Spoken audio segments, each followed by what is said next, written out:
yesterday I saw an article in Milwaukee Journal Sentinel about a Wisconsin woman who worked on the Manhattan Project, but is not a character in Oppenheimer and someone I had never heard of. So I'm so excited to talk to our next guest. Megan Pickett is a Lawrence University professor of physics, and she's currently researching the life of Elda Anderson, who is Wisconsin's Marie Curie. Welcome to the show, Megan.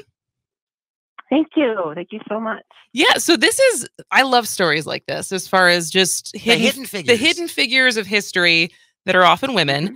But I guess to just get started, who was Elda Anderson? That's a great question because so she was a Wisconsin born and bred physicist. She was born in 1899 in Green Lake. And she went to college at Ripon and at Madison, and then eventually became a physics professor at Milwaukee Downer College. And in fact, she was the first woman to earn tenure in physics at Milwaukee Downer College. And then a few decades later, Milwaukee Downer College merged with Lawrence College to make Lawrence University, which is where I teach.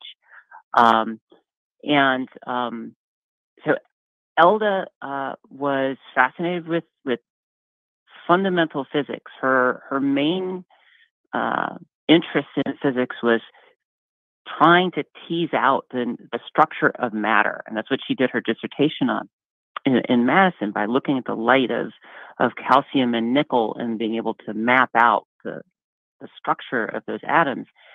Her exactingly precise work, which again was done without computers, done by hand, got her the attention of the War Department in Princeton. So she was recruited to Princeton in the early 40s, and then while she was at Princeton, she was one of the first people that was recruited to the Manhattan Project.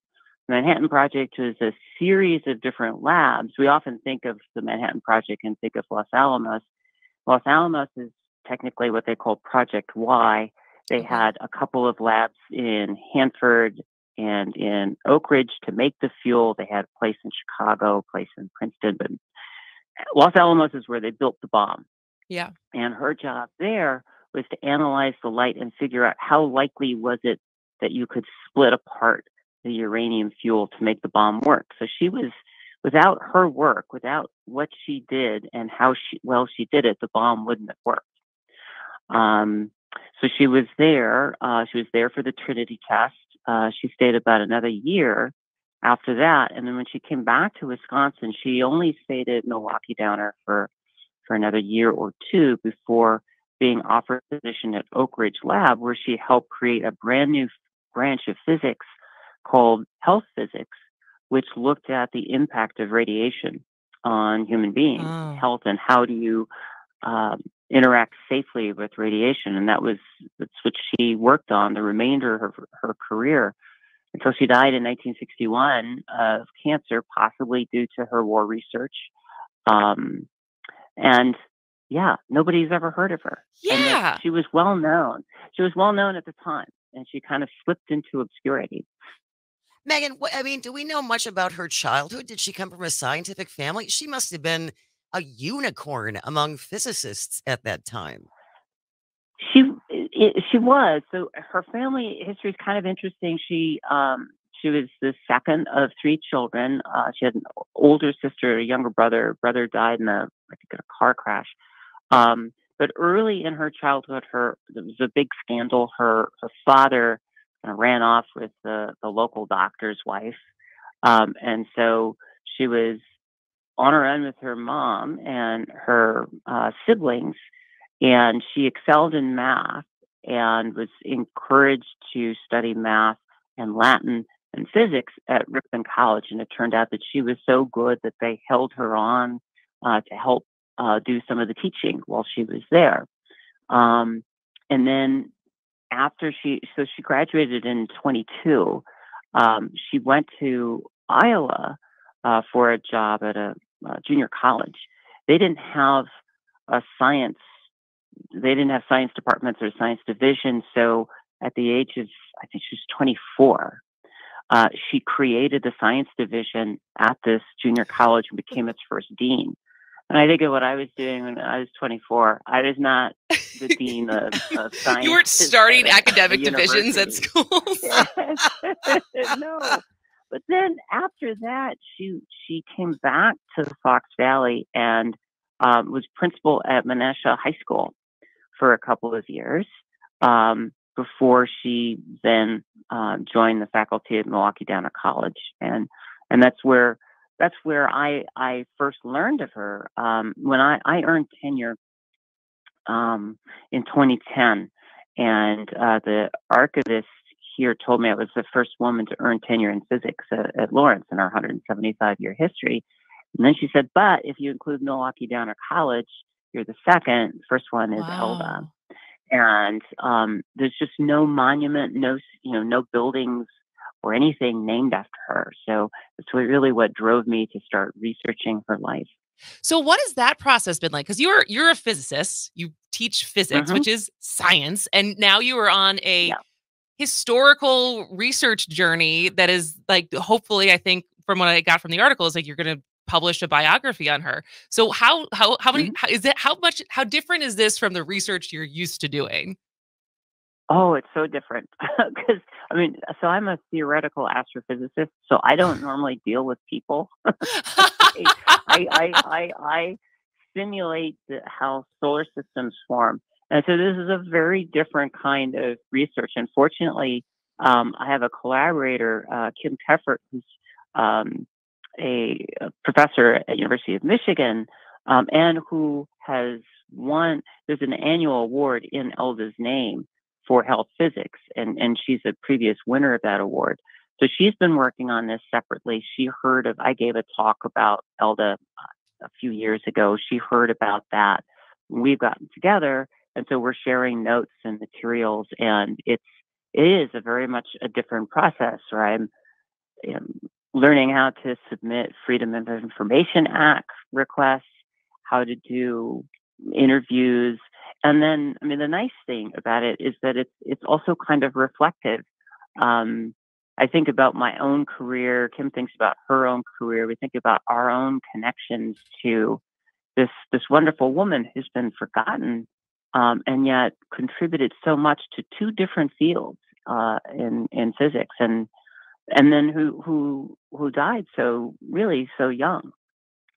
We're talking to Megan Pickett, who is a professor of physics at Lawrence University, about her research of about Elda Anderson, who worked on the Manhattan Project, was from Wisconsin, and also just not a lot of people know about her. I'm so happy that the Journal Sentinel wrote about this, so now that I know about her.